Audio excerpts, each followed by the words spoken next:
What is going on, guys? I think we are now live. I'm just going to double check the group here and make sure.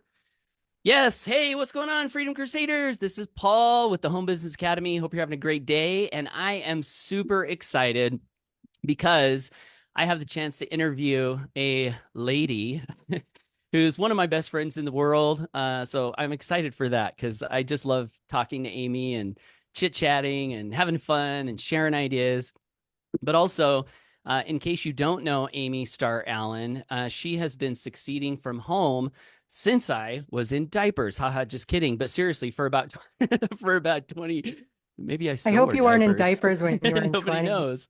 20s. What when I was in my But you were? 20s? Yeah, Yeah. maybe I was. You never know. Sometimes poor decisions can lead you to need things that you might shouldn't need, you know? I'm just teasing. But Amy's been she's been succeeding from home for a long time. She's had a lot of success in network marketing, been a top earner, stage speaker, and also affiliate marketing. She's got a super inspiring story, and she does things differently than a lot of people that I've seen create success in the home business profession. And that's one of the things that I want to talk to her about today. In addition to just hearing her story and hearing her insights, I wrote in the title the home biz winner that doesn't ever beat anyone. And on my path through the home business profession, one thing that I noticed was that there is an intense sense of competition usually. A lot of companies have leaderboards, and one of the things that can lead to is this desire to put yourself on top of people, to win for the sake of beating others. And I've learned so much from Amy over the years, and I could talk about a lot of things that Amy has taught me, but one of them is her consistent desire and example and reminder to never do that, to never try to put yourself up over someone else. So, and who knows what else we're going to talk about. This is kind of a off the cuff, so tune in and you might be surprised at what you learn. So, hey Amy, how you doing? I'm great. How are you? I'm good. If I start talking too much, just say, Paul, you're talking too much. Send it back over to me. Feel No, free. I I know I give you will never permission. do that. I will never do that. Before I have you share just a little bit of your story, I do want to say hi to everyone in the chat and let you guys know part of the reason for this interview is to give you value. Another part is we have our Freedom Fest event coming up. So shout out hbafreedomfest.com. That's the website to go check out if you haven't seen it yet. We are going to be in Dallas, Texas here in just a little over a week, which I cannot believe it's here. Like, I can't believe it's so close. But yeah, definitely check out hbafreedomfest.com. Watch the video if you want to pick up a ticket. We've got a live stream ticket available as well as in person. And the ticket price may be going up again here soon. Last time Mike only increased it $10. Isn't he a saint? He's a saint. So, but I don't know how much it's going to go up next time. So, all right. Well, tell me about you, Amy. Give everyone an introduction in case there is some person here that never tunes into anything and doesn't know who you are. Um, well, I was born in Edison, New Jersey. No,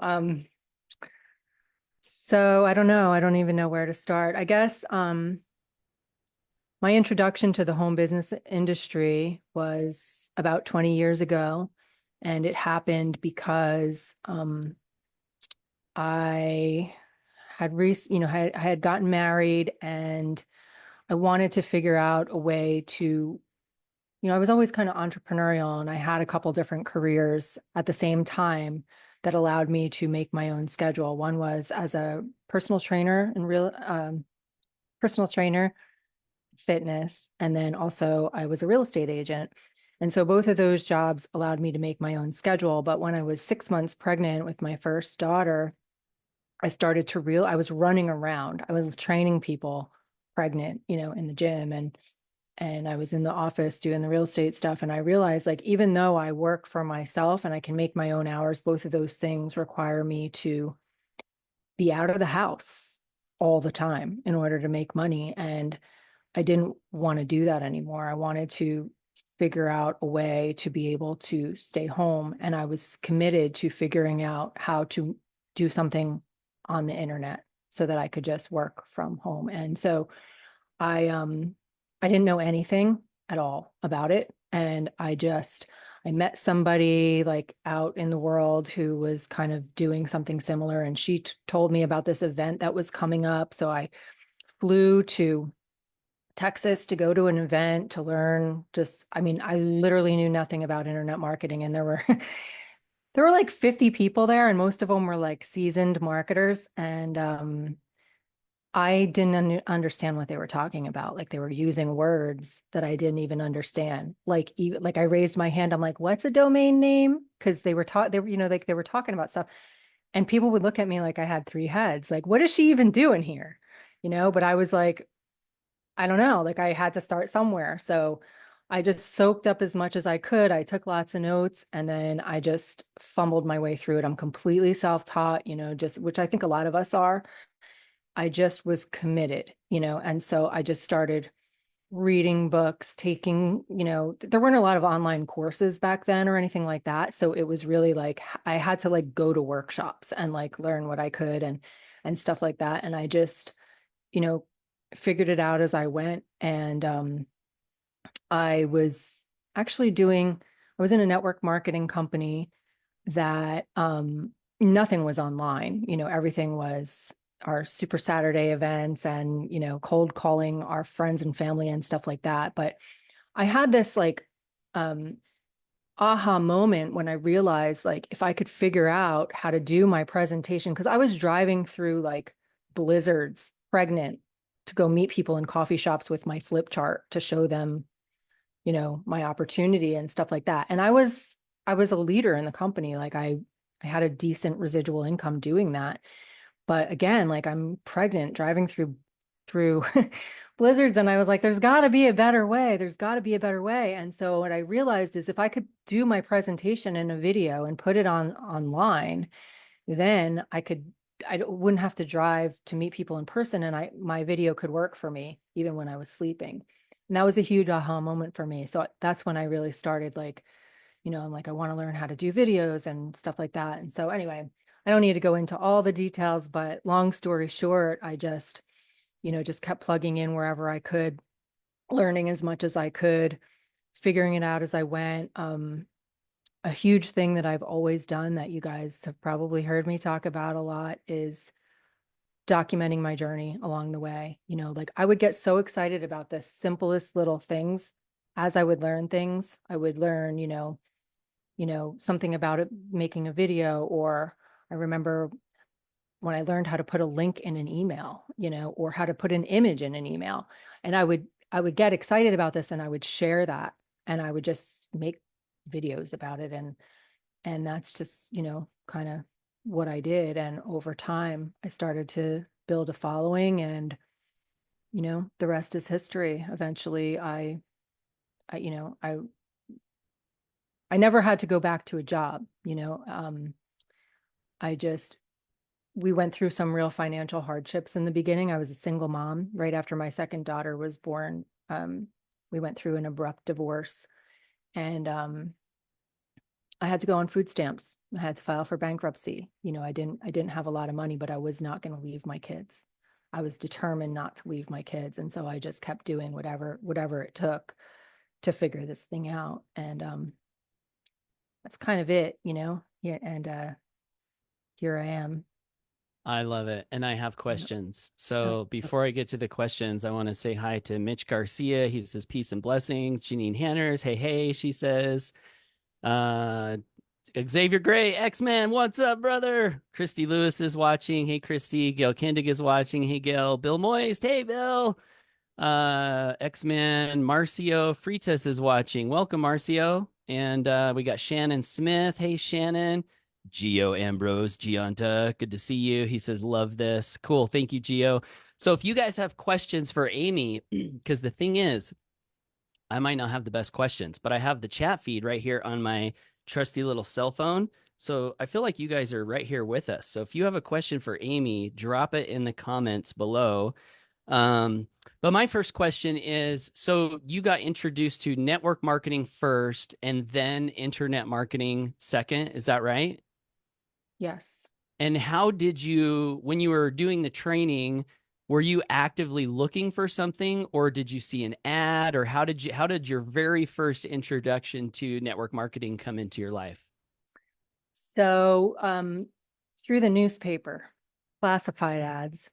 And it's kind of funny because, yeah, so I was working, um, okay, so I had been a bartender for 15 years. And after I got sober, I've been sober now for like 27 years. And when I first got sober, I continued to bartend for 5 years sober. And I really didn't want to do it anymore. I didn't want to be around that atmosphere. I didn't want to be around the alcohol. And so um, I decided that, I needed to change. Anyway, I sold everything. I went to New Zealand for 6 months. And I promised myself that when part of that trip was to teach me how to live on a budget because I was addicted to the cash in bartending. And I needed to, like, no matter how hard I tried, I kept coming back to it just because it was such good money. And so I decided I'm going to go backpacking for 6 months and live with like, a very strict budget because I'm only going to have a limited amount of money on this trip. And by the time I come back, I'll be able to do something else for a living where I don't have to go to the bar anymore and work at the bar anymore. So I did that and I got back from New Zealand and I ended up getting a job in the music industry, which was great in some ways because I love music and I'm a musician and stuff, but it didn't pay very well. And it was a lot of hours and it was a far commute and all of the stuff. And I just wasn't happy doing that. And so I was like, I had a music studio in my house at the time. I had my roommate was my old guitar teacher who traveled. He still travels all the time. And he's not my roommate anymore. He's married and whatever now, but he at the time we were just best friends and he was gone all the time, but he had this beautiful house with a music studio in it. And I just wanted to play music. I was in a band and so I started looking in the newspaper to see like how can I work from home? How can I figure out a way to like work from home? And I saw this ad. I don't remember what it said, but the person that ran the ad was, I don't know if you remember Sarana, who was just here for the summer living with me, that beautiful Yeah. 19-year-old girl. Her dad, David, was the person that ran the ad. So I called the number, it was a phone number. I called it.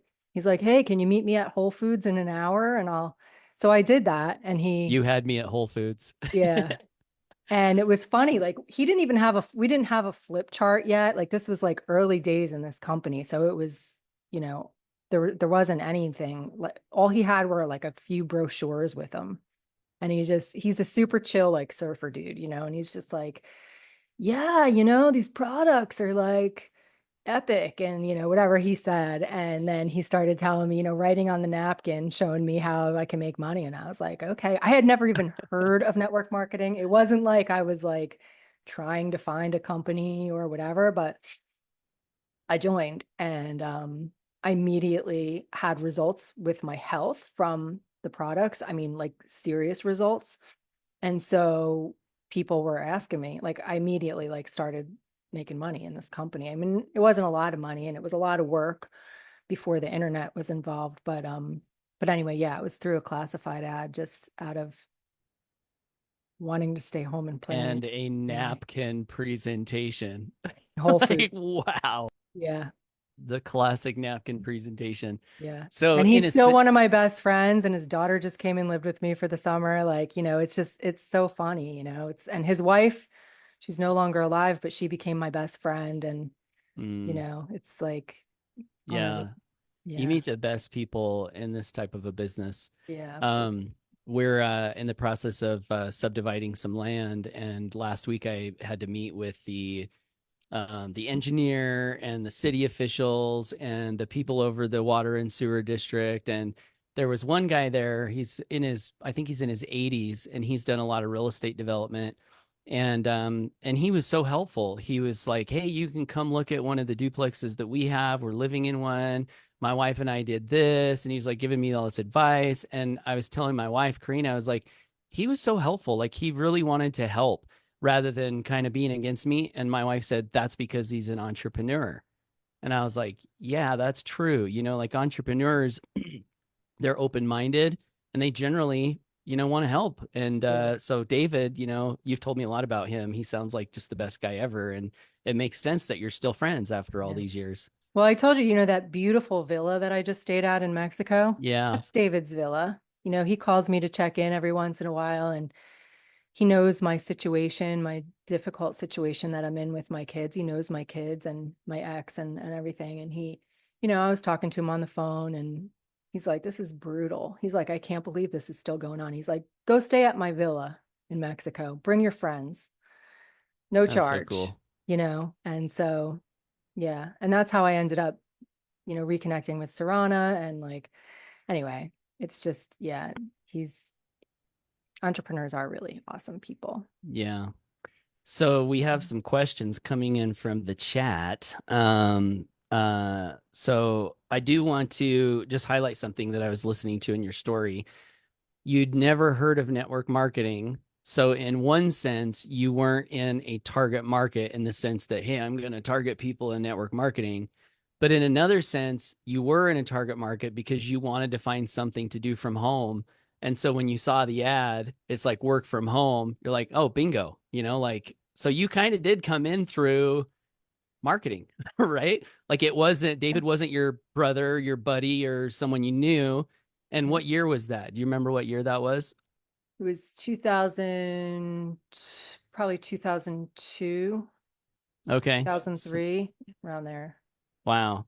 So Let's see. 20 I plus got years married ago. in 2003. So I probably met David. I met David shortly before that. So it was probably 2003. Okay, cool. So I just think that's interesting to note that marketing has been working for a very long time, and that's how you got introduced to marketing. Um, let's see. Gio has this question. We'll see where it goes. He says, I want to hear about Amy's spiritual journey. You guys got a few hours, maybe 2 or 3 days. A lot of this is probably going to have to be done at Freedom Fest, Geo. HBAFreedomFest.com. Check it out if you don't know about it. I want to hear about Amy's spiritual journey combined with business. That's a story that could probably take all day, maybe at Freedom Fest. Oh, so he read my mind. Does anything come to mind that's a spiritual slash business story or experience? Um, it's all spiritual. Mm, Um, I really feel, I've been on a I've been on a spiritual path probably my whole life. My parents turned me on to, you know, weird things that a lot of kids were not doing in the 80s in New Jersey, which were like going to ashrams on the weekends and sitting with gurus and chanting and meditating. And so that was part of my life from a young age. And then as an adult, once I got sober, I kind of went down that's when I really started becoming a seeker. I've never been a religious person. I've never had a religion, and I'm just not in agreement with the separation around religion. For me, it's always been about just knowing that there's something bigger than myself. I believe in, in God, and just knowing and trusting that I'm not, I don't have to be in control. It's better when I'm not in control. That trip to New Zealand taught me a lot about that, because it was the first, like, I went to New Zealand because I kept having a recurring dream that I had to go to New Zealand for 6 months. And I just kept having this dream, and I had never been to New Zealand. I didn't know anyone in New Zealand. I didn't know anything about New Zealand. And I was like, why am I having this dream? I'm a big believer in following your intuition. And this was early days of me really honing in on that skill. But anyway, I was at the gym one day, and I was on the treadmill, and I grabbed a magazine, and I opened it up, and it was an Oprah magazine. And I opened it up, and there was a Mary Oliver poem there called The Journey. And if you're familiar with that poem, it's an incredible poem. And it just talks about like knowing that there's a journey that you need to take. And when I read the poem, I was like, that's it. I'm going to sell everything and go to New Zealand. And people were like, you're going to do what? Like, why? And what are you going to do there? I'm like, I have no idea. I just am supposed to go there for some reason. And so I came up up against a lot of obstacles before I could go even get on the plane on that trip. Like 9/11 happened the day after I booked my plane ticket, and people didn't think that I should be getting on a plane, and all kinds of crazy stuff happened. But I sold everything, including my car. And I remember saying goodbye to my dad. I drove out to Colorado and then sold my car. I wasn't living in Colorado at the time. I was living in New Jersey, but I drove out, sold my car, and got my backpack, got everything packed, said all my goodbyes, got to the airport, and they weren't going to let me on the plane because I didn't have the right visa or whatever. And they were like, it's going to take a week to do this paperwork. And I was like, no, I'm not. I'm getting on the plane today. Like, I've already said my goodbyes. I'm not doing this again. And so they're like, all right, well, you're going to have to, when you stop in LA, you're going to have to like deal with all of this paperwork. And I was like, that's fine. I remember saying goodbye to my dad, and he just looked at me in the eyes and said, I'm going to cry just thinking about this. He looked at me in the eyes and said, you're in God's hands now, and hugged me, and I left. I got stopped by security. He was taking pictures of me from above, getting like, I was getting in trouble by security because I had an Allen wrench and neck adjuster, and I had a backpacker guitar and it had a neck adjuster in it. And it was right after 9/11. So it was like, just let me on the plane. Like, why is this so hard? But I really like the minute people were like, what are you going to do when you get there? I'm like, I have no idea. Like, I really didn't even know what I was going to do when I stepped off the plane in New Zealand. But I finally got on the plane. And when I did, well, I went to LA. And then after my layover in LA, I stepped on the plane to New Zealand, and I was sat between a woman from Chicago who was a skydive instructor, which was one of the things that I wanted to do in New Zealand was skydive, and a guy from New Zealand who was going home to visit his mom. And by the time we landed, he had invited me and this woman to his mom's house for Sunday roast. And she asked me if I wanted to hitchhike to the skydive center and go skydiving. And I was like, yeah. So, like, before I even got off the plane, I knew what I was going to do. Like, I didn't know when I got on what I was going to do when I got off the plane. But anyway, the whole 6 months I was there was completely guided like that. Never did I have to make a decision. I didn't spend any of the money I went there with. Like, I couldn't even spend money if I tried. Like, it was just, everything was just handled. Um, and so that trip really taught me that when I just allow and surrender to the bigger plan, that's not me trying to control everything. That's where the miracles happen. They don't happen when I'm trying to control things, because when I try to control things, I stop that from happening, because the things that I think I want or need are not something that's even predictable, based on what's actually like in my highest good. And I really learned that on that trip. And so since then, and that was 20 something years ago now. And so anyway, that's just kind of been like how I live my life ever since then. And there's been a lot of different parts of my spiritual journey. And I just basically, I'm a seeker. I try a lot of different things. I'm heavily into plant medicine, and ayahuasca is a big part of my journey now. But throughout the years, my dad turned me on to lots of things, and I turned him on to lots of things, and him and I were kind of side by side while he was alive on our spiritual paths. But I've always just kind of like, anything that kind of serves me, I take it and I add it to my belief or my practice, my daily practice. And anything that doesn't, I just leave. And so I don't have like a set, like, I can't say like I'm a Buddhist or I'm a this or I'm a, like, it's nothing like that. It's just it's me finding my way, trusting that there's divine guidance and something bigger than me that's running the show. And anyway, I don't know if that answered your question or anything, but that's Aren't we all that's much bigger than any label we might want to give ourselves anyway? You know? Jason Treadwell says that is gold. And I agree. I love what you shared, Amy. And one one other quick story from yesterday that kind of relates, and then we'll jump back into business again. Yesterday We got a brush mower for our tractor. If you guys don't know what that is, I live in Idaho. Give me a break. Got a tractor, right? So a brush mower is like this big. It's basically like a lawnmower, but it's like 1,000 pounds or something that you pull on the back of your tractor. And yesterday I was out mowing weeds, and I got a text from Amy, and she's like, "Hey, Paul, just wanted to let you know that I sent you my updated topic for the event. And when you go to update the page with Dirk, because Dirk is going to be speaking at Freedom Fest, which I'm excited about." She goes, wanted you to know it was there. So can you update that? And I was like, yeah. Well, actually, I didn't say yeah. I took a picture of myself on my tractor, and I had like this plaid shirt on, and I had my son's Denver Broncos hat over my ears, and I like it was this most ridiculous looking picture. And I gave her a big thumbs up, and I sent her the picture.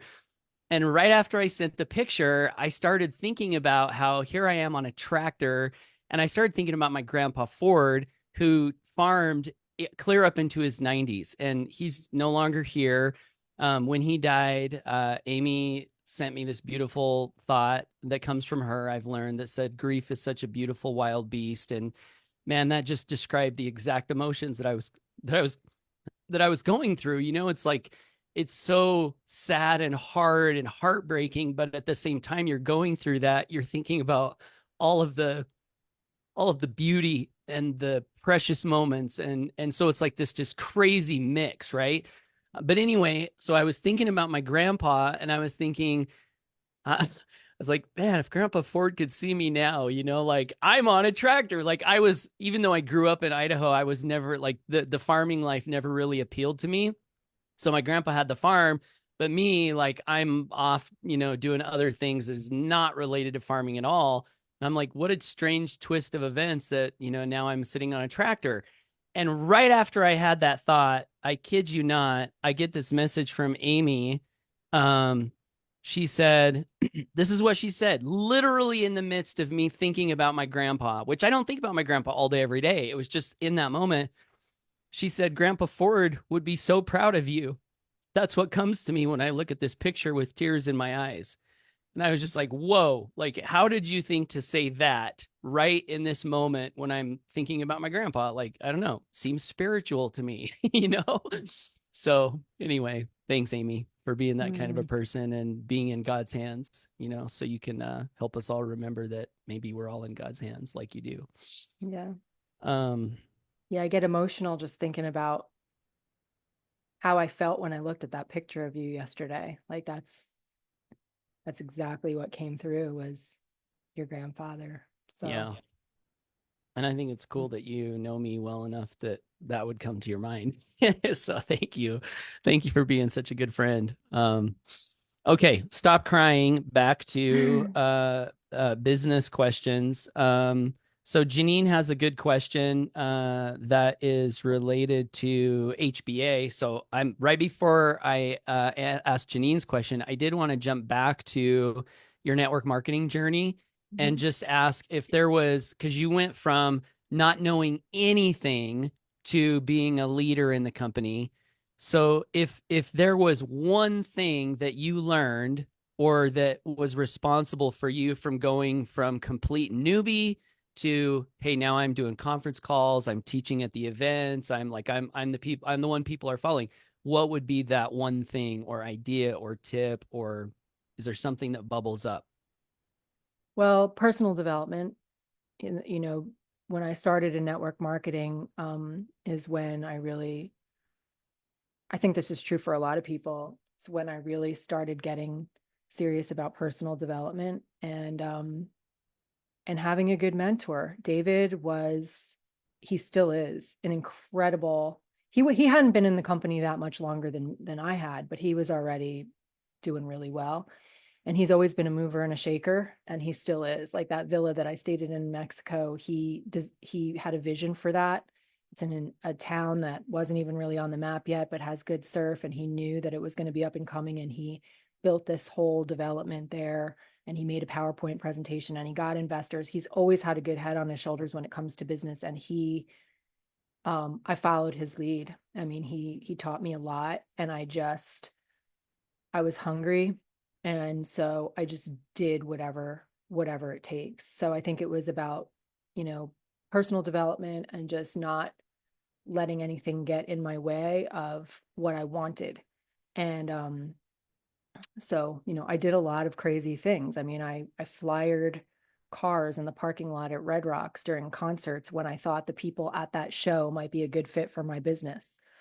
And I would literally, like, I would make these crazy, like, commitments to David. He would hold me accountable. I'd say, okay, I have to get, what was it that I did? I said something like, I have to make 10 cold calls a day, otherwise I have to pay you $50. And I did this for, like, I think I was going for platinum. That was my next rank advancement. And I said, I have to do that until I hit platinum. And it took me a while to, like, hit platinum, maybe like 6 months. I did that every day and I never paid him $50, but it would come sometimes. I remember, like, my husband and I were driving somewhere to, like, a dinner or something, and I hadn't made my call. Like, I still had like 3 calls I still had to make or whatever. And so I was like, we were driving down the road and there was there'd be like a landscaping truck driving next to us on the highway with like a phone number on the side. And I would call it. Like, I would just, any phone number, just give me a phone number. And I would call it. And I was just, I've always seen David, and kind of one thing I've always used to describe him is he's unstoppable. Nothing can stop that guy. And so he taught me how to be unstoppable. And I think just really, like, holding myself accountable and having him holding myself accountable to him. He wasn't cracking the whip or anything. I just said, this is what I'm going to do. I am going to, I'm going to pay you $50 every day that I don't make 10 cold calls or whatever. And he was like, all right, you know, it wasn't his More idea. residual income for David. Yeah. But it was just, whatever I have to do to make sure that I don't slack in any way. And so it's just like not letting fear stand in the way of anything. And, like, I mean, I got a lot, if rejection, like, I got a lot of rejection. Hardly, most of the people that I called said no. But eventually I got so good at cold calling that I started I started doing, like, cold calling, like, massage therapists and just different people that were in, like, some type of health, that had, doctors, massage therapists, that kind of thing. And I just got my spiel down so well that I just started banging out these cold calls, and I was signing so many people up that David was like, "Hey, would you mind if you do your cold calls on a conference line so that everybody can listen in and hear how you do it?" And I was like, "Sure." So I was like making cold calls with all these people, like, listening. And Coming yeah. soon to the HBA Premium Traffic and Conversions Academy. God, I'm so glad Just we don't have to kidding. do that anymore. My gosh. So if anyone thinks funnel building is hard, like, it's it's so much easier than the things that we used to do. Yeah. And there's so much more leverage in it, there was no leverage in what I was doing, making Yeah. making calls. It all took my time. Yep. Okay, that's good stuff. Thank you so much, Amy. Janine Hanners wants to know, how did you find Mike and Paul? And then she gives us some compliments, which I won't read because it will sound like I'm patting myself on the back. Thank you, Janine. Okay, go ahead. How did you find Mike and Paul? I met Mike and Paul through another company that we were all in a while back. And they were higher ranked leaders in that company than I was. So I kind of knew who they were. And I'd seen them speak on stage. And then I think they finally spoke to me when they saw me speak on stage. Yeah, right. Oh, what? Well, maybe Something. we didn't know you. No, I knew you because I always say I remember your name from the system before that I would see your Oh, name on right. the Yeah. leaderboards all the time. Oh, yeah. Yeah. Yeah. I don't know. That's kind of my memory. I feel like I knew you guys before. I don't know. Because I Yeah. I know I had followed Mike in some questionable stuff. Edit. Oh shoot, we can't Yeah. edit. This is live. He was partnered with some questionable people at one point that I was kind of like, I don't I was know. the best thing that ever happened to Mike as far as business partners go. Wouldn't you agree? Absolutely. He's a changed man. Sorry, Mike. That's funny. Okay, well, there you have it. Met us at an event. Speaking of events, you've been to probably a lot of events in your career.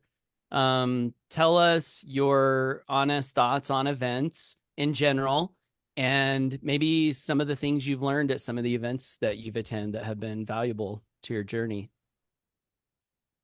I think events are amazing. Um, it's always been a really good way to feel like you're part of something and to feel, the some more than others, to feel like you're part of a family, when you get to spend time with people in person. Um, it can be really cool. I remember, Bobby Williams, who a lot of you guys know, her and I kind of met through an event where we were connected through a system that we were a part of. A couple of the leaders in that system did an event for people that joined them in their little alliance that they had created or whatever. And I had joined that again just because I was trying to learn from it was two women. I'm not going to mention names, but I, just trying to learn as much as I could because I was still getting my feet wet. And oh, and Mark Hoverson, who is no longer alive, had an event. Um, so I'm trying to think how this all happened, but we went to Mark Hoverson's event, and then these two women had like a separate event for the people that wanted to be part of their thing or whatever. And anyway, Bobby and I connected there, and she's still one of my best friends, like in the world.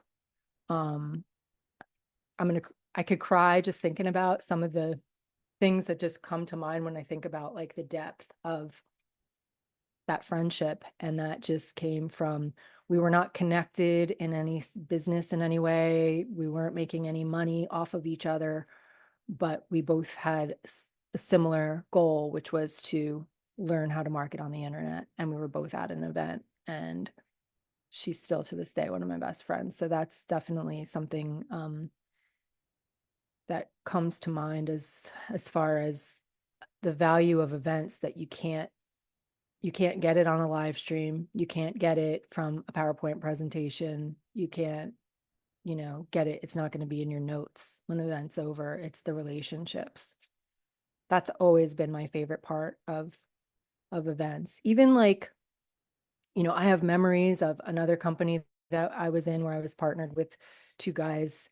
One of them still one of my best friends. The other one has kind of been MIA for a while, but I remember just like all just hanging out. I would always get a bigger room at the hotel, and we would have our team meetings in my room. And then after everybody would leave, we would just hang out and just stay up late and just laugh till we cried, and now I kind of do that with Mike and Paul at the events. And, it's just like those are the moments where, um, it's weird to me when I think about our events and how we only see each other once a year. Like I feel like I see you guys more than that or whatever. Like I guess because we spend so much Could time it on be Zoom. 13 masterminds every week? Yeah. Maybe that's you feel. But it's so like chock full of like those moments, like the shit take burger moment or the drive in your Tesla at the last event. And I was laughing so hard, and we did karaoke in your car, and like, just laughing, hanging out late night in the hotel room or whatever. Like it's just, I don't know. Those are, it's like kindred spirits, when you go to an event for a purpose where everybody has a background of relatedness with like a vision or a company that we all love or whatever the foundation of the event is. On some level, we're all kindred spirits. And I think there's a lot of power in what happens when people come together in that way. Yeah, agree. Beautifully, beautifully explained. So, You met Bobby at an event. Mm. You became aware of Mike and Mike and I became aware of you at an event. I saw you speak. I remember you speaking. I remember I wrote a blog post on one of your speeches at that event. Um, and so the relationships that you get, like Mike, I met Mike at an event. I met him via email prior to the event, but it wasn't until we saw each other in person and we talked and talked and talked in the hot tub that relationship was just like driven down deep. And maybe that's why that statistic that we found that said the retention rate of people who come to the events is like through the roof, like well over 90%. It's because at events, your roots go down and you become more planted with the people, that you're spending time with. So, Right, hold on a second. okay. Sorry, that was me. I didn't mean. Okay, that's fine. Gio says that's not Mike's story. He said when you guys launched, he was super surprised she joined and was like, wow. Um, it's actually both are true. Mike knew Amy in the former company, but we weren't like super tight. We just kind of like knew of each other, maybe said a word or two here or there. And so that company, well, Mike and I started HBA in 2016. That company did what it did, went out of business. And then one day Amy joined and Mike was like, whoa, Amy Starr Allen joined. Like things are getting real, So yeah. um Ari OT says, "What's up? Hey, Ari, good to see you." Danny said, "I'm so happy to have you two as friends. I have a whole community of new friends. Love you guys. Love you too, Danny. So happy to be friends with you as well." So any other questions? I don't see any other questions in the chat. I do want to ask you about online marketing. So we talked about network marketing. You shared some of the things that help you be super successful there. What about online marketing? When you started marketing online, were you like instantly successful or well, you said you didn't know what a domain net was. So I imagine you're completely new there as well. Um, is there one big piece of advice? Like if you could go back and give your newbie self who's went to that event, didn't know what a domain was, felt like overwhelmed and confused, if Amy now could go back and give Amy then one piece of advice, what would it be relating to online marketing? Um, so what, without thinking at all, the first thing that comes up for me is use video as Mm, much as and as often as you can. Video is the best way to connect with the right people. I was really afraid to get on video for a really long time when I first started marketing online. I had a website and I would do blog posts and article marketing and things where I could write things, but I didn't have to be seen or heard because my fear was that I'm a fast talking girl from New Jersey with an attitude. And if people can see me and hear me, a lot of people aren't going to like me. And so when I wrote my blog posts, I could edit it as many times as I wanted and make it perfect before I published it. And I didn't have to be seen or heard. And that's how I wanted to keep it. And it took me a really long time to get over my fear of video. And when I first started making videos, I was like a deer in the headlights. And, and I say this all the time, like, it's really, really weird talking to an inanimate object. It's weird for all of us. It's not something we're born knowing how to do. Nobody's a natural at it right out of the gate. It takes practice. And I feel really grateful that I didn't quit because it was so awkward and I really didn't like it and I really wasn't good at it or whatever. Um, but I I kept doing it and I'm really grateful about that because what does happen when you get on video is that you will turn people away because it's a much more vulnerable way to put yourself out there and some people will not be they won't resonate with you for whatever reason, the way you look, the way you talk, the sound of your voice, what you have to say, whatever. But the right people will resonate with you and they'll follow you forever. And that never would have happened if I never put up myself on video because I mean you can think about it like when you read an article, do you feel like you know that person? Do you feel in any way connected to them? I know now that some studies have shown that when you watch a video of someone speaking to a camera, it releases the same like chemicals in your brain as if you were sitting in a coffee shop with that person. And, reading text does not do that. So yeah, if I could go back and give one piece of advice to my old self, it would have been get over your fear of video and do it now. Like, don't wait. Because I wasted probably like the first 2 years that I was online or something like that before I would even think about getting on video. And back then we didn't have videos on our phones. So it was like I had a little Canon ELPH camera and the silly little tripod that I had for it. And it was just it was archaic. Like we had to like plug it into our computer. And I don't even remember the whole process we had to go through to get um the videos off the camera and onto like YouTube. It was a lot harder than it is now that we all have this phone with us. But I don't know. I just that's the main thing that comes to me is the video. That's huge. That's so good. Thank you, Amy. So good. I'm loving this, and we're almost done. So you can breathe easy. I don't think it's been too bad either. I think we're making it through. All of our great Freedom Crusaders who are supporting us in the chat. Thank you guys. So Ari Ortiz says, this will be my first Freedom Fest event I will be at in person. Woo! Looking forward to the experience. I'm so looking forward to that too. Ari, thank you so much. Can't wait to meet you in person.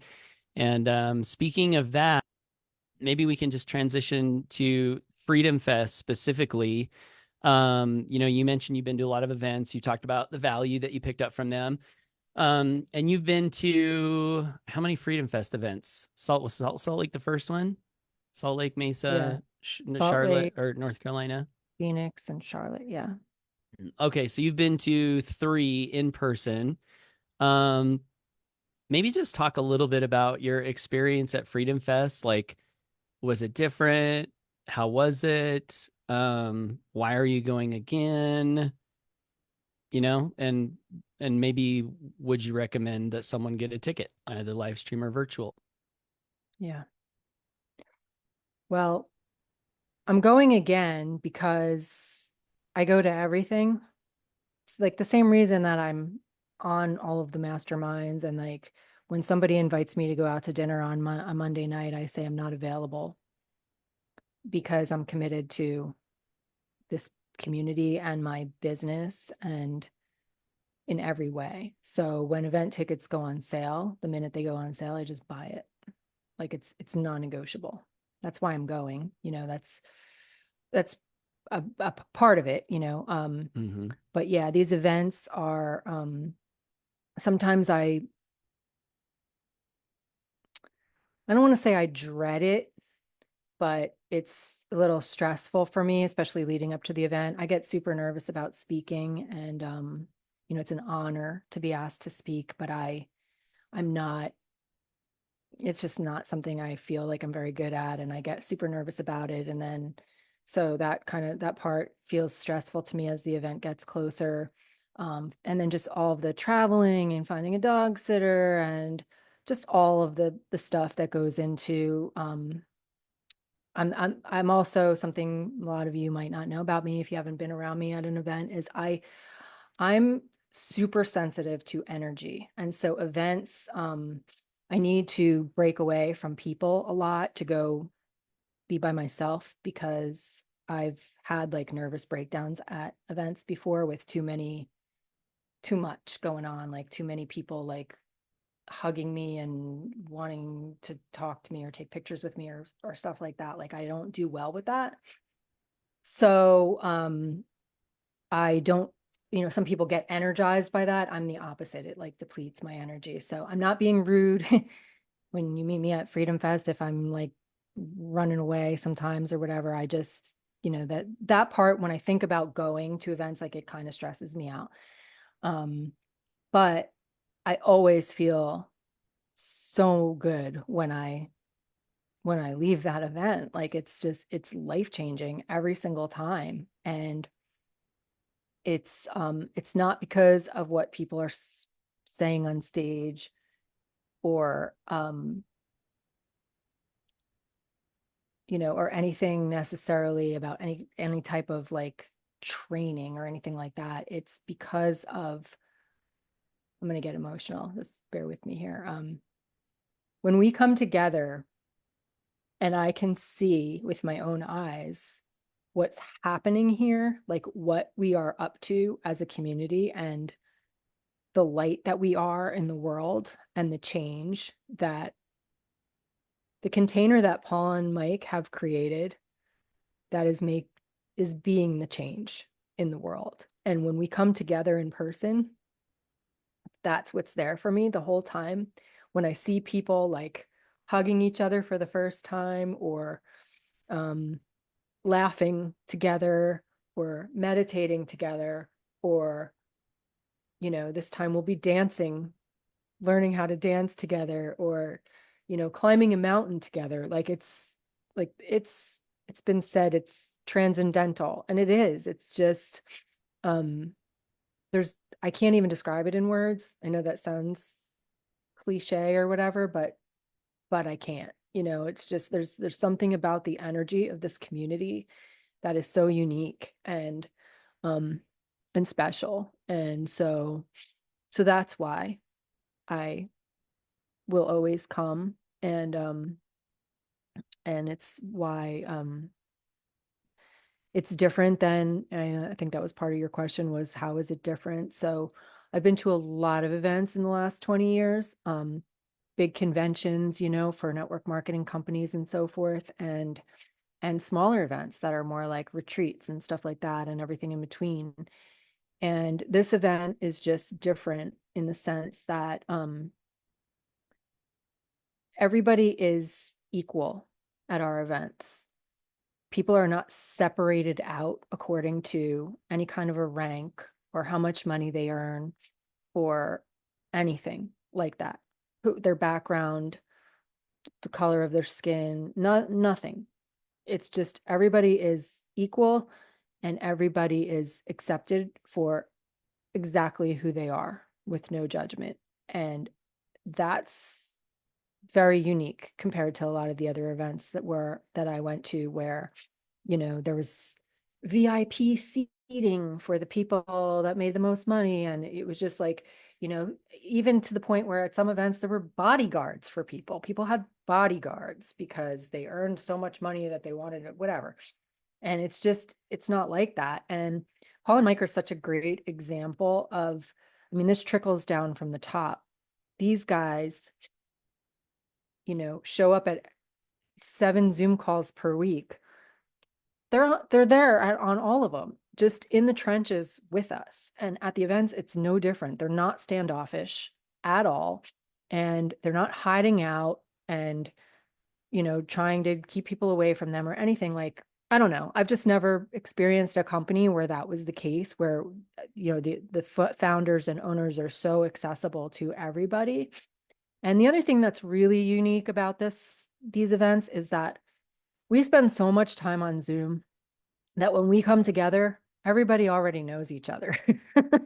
It's like Zoom comes to life, Facebook comes to life, and here we all are. And it's like nobody's a stranger, and it's like a family reunion. And so anyway, I love that about our community. I mean, I remember meeting Bryce in the elevator when I first got to Charlotte last year. I literally just rolled in, checked in, or, got my room key, got on the elevator, and I walk in and it's like, Amy. And I was like, Bryce. And I had never met him before, but I knew his face from Zoom. And, it's just such a good feeling to see people in person, and to be able to spend time together. It's a much more intimate event than a lot of the other events too. It's not a huge event, which makes it easier to really have quality time with every person there. And I like that about it too. Did I answer all your questions? I can't remember all the questions. Would you recommend, if someone's watching now thinking, I Oh, don't know, should I go? Should I get a ticket? Like, what would you recommend? yeah, without hesitation, you should come in person if at all possible. Find a way, because, like I said, I think Mike and Paul do an amazing job with the live stream and really make the live stream viewers feel included. And I've never seen anybody do such a good job at that before.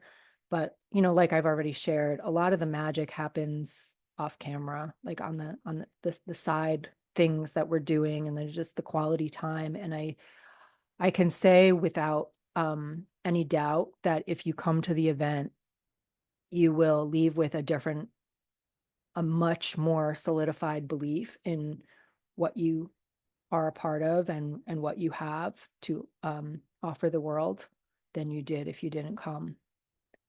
Because, like I said, that's what I'm present to when I'm at these events, is just, how fortunate we are to be a part of something like this. And the only way to really know what I'm talking about on a cellular level is to be in the room with us. And so yes, if you have any doubt in your mind, or it's a possibility, but you have excuses that are things that you can overcome, then I would say overcome your excuses and come. You won't regret it. I promise you won't regret it. I've never seen one single person regret it. Have I you? wish I hadn't have done that. No, maybe they're What? just being polite and they don't tell us.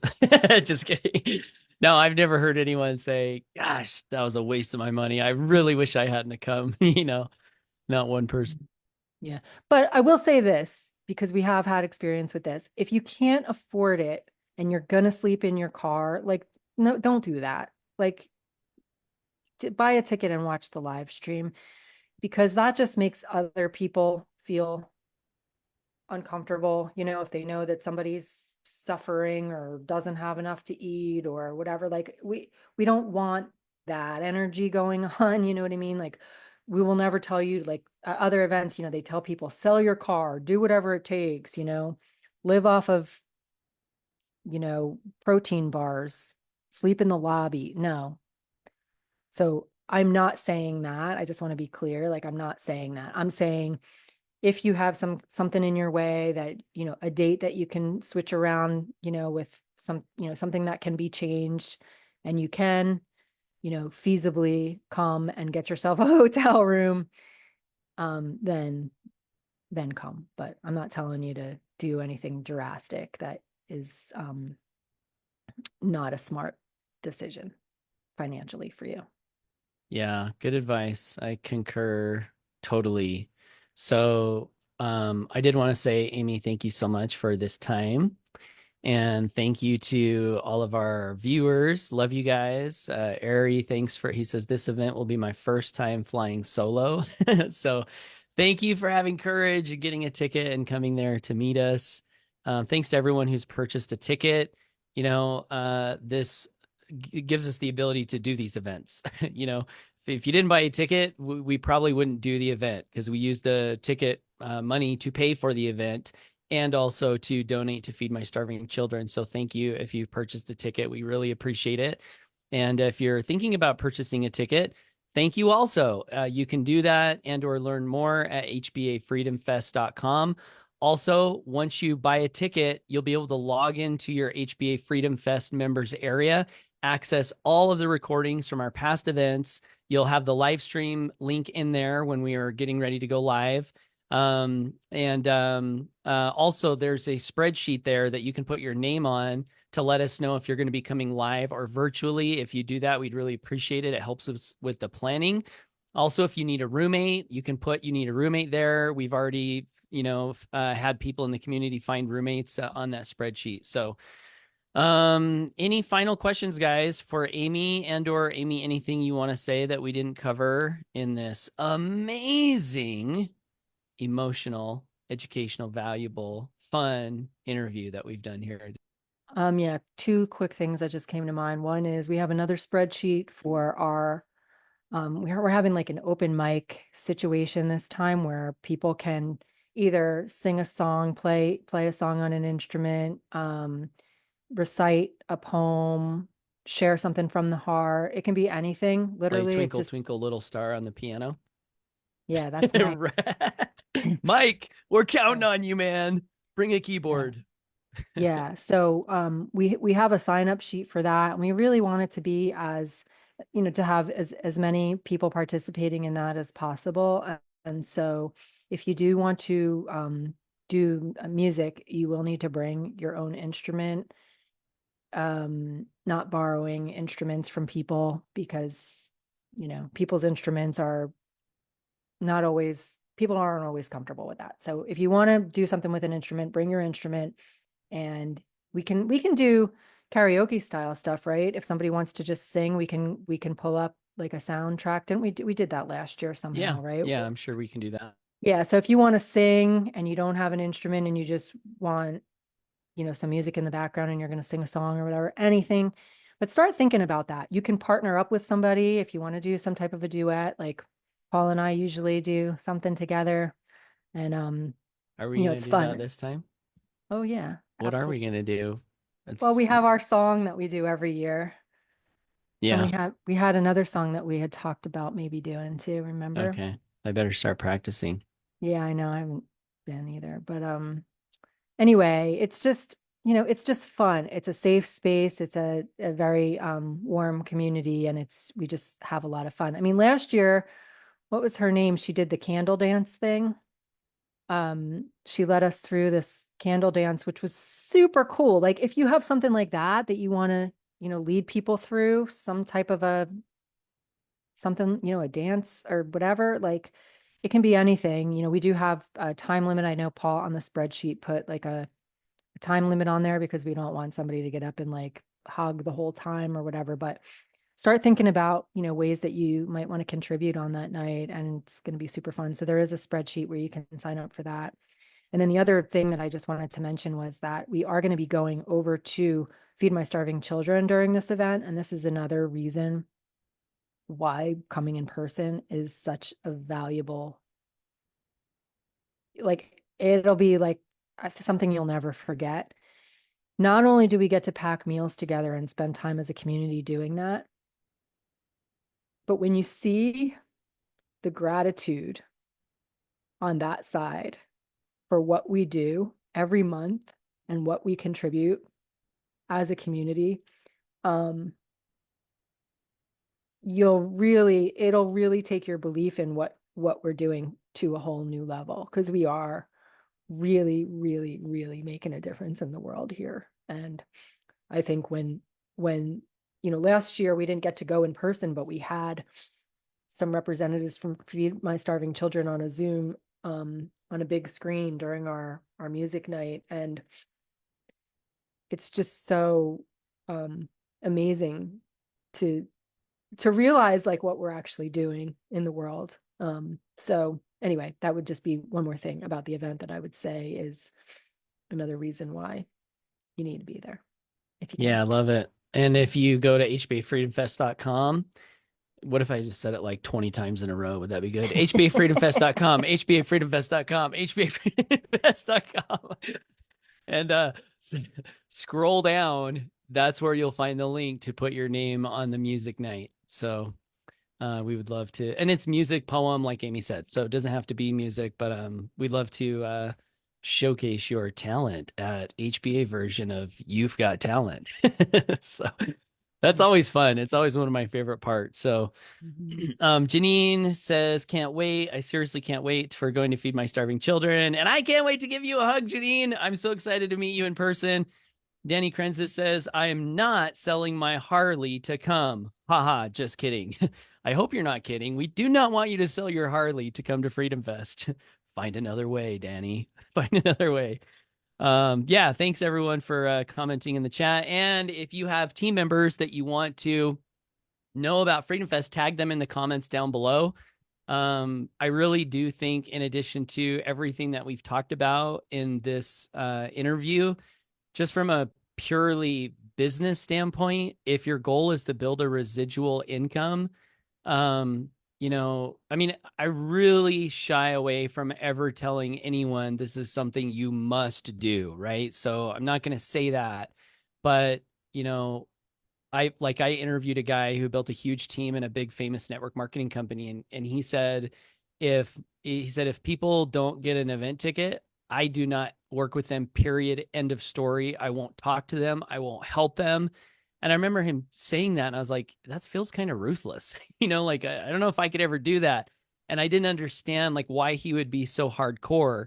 But now I know after looking at the numbers, just from a business standpoint, if you want to build a stable residual income and you want part of that to be from the HBA affiliate program, coming to the event in person or even on the live stream, being a part of that is one of the best decisions you could make, both from learning, belief, but also for stabilization of your income. Because the more people that you refer to HBA and or anything else that you're doing that believe in what you're doing and are committed to what you're doing, no matter what, obviously, the more stable your income is going to be.